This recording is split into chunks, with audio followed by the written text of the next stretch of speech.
Hi, ಇವತ್ತು ಭಾನುವಾರ. ಇವತ್ತಿನ ಮಿನಿ ಬ್ಲಾಗ್ನ ನಿಮ್ಮ ಜೊತೆ ಶೇರ್ ಮಾಡ್ತಾ ಇದ್ದೀನಿ. ಇವತ್ತಿನ ಬೆಳಗಿನ ತಿಂಡಿಗೆ ನಾನು ಶಾವಿಗೆ ಉಪ್ಪಿಟ್ಟನ್ನ ಮಾಡಿದ್ದೆ. ಶಾವಿಗೆ ಉಪ್ಪಿಟ್ಟಂತೂ ತುಂಬ ಚೆನ್ನಾಗಿ ಬಂದಿತ್ತು, ಉದುದ್ರಾಗಿ ಬಂದಿತ್ತು. ಈ ಫುಲ್ ರೆಸಿಪಿನ ನಾನು ಯೂಟ್ಯೂಬ್ ಲಾಂಗ್ ವಿಡಿಯೋದಲ್ಲಿ ಅಪ್ಲೋಡ್ ಮಾಡಿದ್ದೀನಿ. ಇಂಟ್ರೆಸ್ಟ್ ಇದ್ದರೆ ಒಂದ್ಸಲ ಚೆಕ್ ಮಾಡಿ ನೋಡಿ. ಹಾಗೆ ನಾವು ಶನಿವಾರ ಚಿಕ್ಕಪೇಟೆ ಶಾಪಿಂಗ್ ಅಂತ ಹೋಗಿದ್ವಿ. ನನ್ನ ಮಗಳು ಬರ್ತ್ಡೇ ಇದ್ದಿದ್ದರಿಂದ ಶಾಪಿಂಗ್ ಮಾಡೋಣ ಅಂತ ಹೋಗಿದ್ವಿ. ಅವಳಿಗೆ ಸ್ವಲ್ಪ ಬಟ್ಟೆಗಳು, ನನಗೆ ಸ್ವಲ್ಪ ಸ್ಯಾರಿಗಳು ಎಲ್ಲದನ್ನು ಶಾಪಿಂಗ್ ಮಾಡ್ಕೊಂಡು ಬಂದಿದ್ದೀವಿ.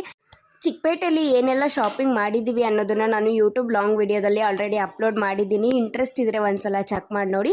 ಹಾಗೆ ಚಿಕ್ಕಪೇಟೆಯಿಂದ ಶಾಪಿಂಗ್ ಮಾಡ್ಕೊಂಡು ಬರ್ತಾ ಮನೇಲಿರೋ ದಿನಸಿ ಐಟಮ್ ಎಲ್ಲ ಖಾಲಿಯಾಗಿತ್ತು. ಹಾಗೆ ಡಿ ಮಾರ್ಟ್ಗೆ ಹೋಗ್ಬಿಟ್ಟು ಅಲ್ಲೂ ಸ್ವಲ್ಪ ಶಾಪಿಂಗ್ ಮಾಡ್ಕೊಂಡು ಬಂದಿದ್ದೀವಿ.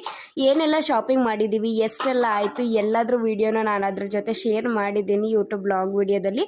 ಇಂಟ್ರೆಸ್ಟ್ ಇದ್ದರೆ ಒಂದ್ಸಲ ಚೆಕ್ ಮಾಡಿ ನೋಡಿ. ಡಿ ಮಾರ್ಟಲ್ಲಿ ಸ್ವಲ್ಪ ಕೆಲವು ಐಟಮ್ಗಳು ಬೇಕಾಗಿತ್ತು. ಚಿಕ್ಕಪೇಟೆಯಲ್ಲಿ ನನಗೆ ಯಾವ್ದನ್ನೆಲ್ಲ ಶಾಪ್ ಮಾಡೋಕ್ಕಾಗಿಲ್ಲ ಅದೆಲ್ಲ ಡಿ ಮಾರ್ಟಲ್ಲಿ ಮಾಡಿದ್ದೀನಿ. ಇಂಟ್ರೆಸ್ಟ್ ಇದ್ದರೆ ಚೆಕ್ ಮಾಡಿ ನೋಡಿ. Thank you.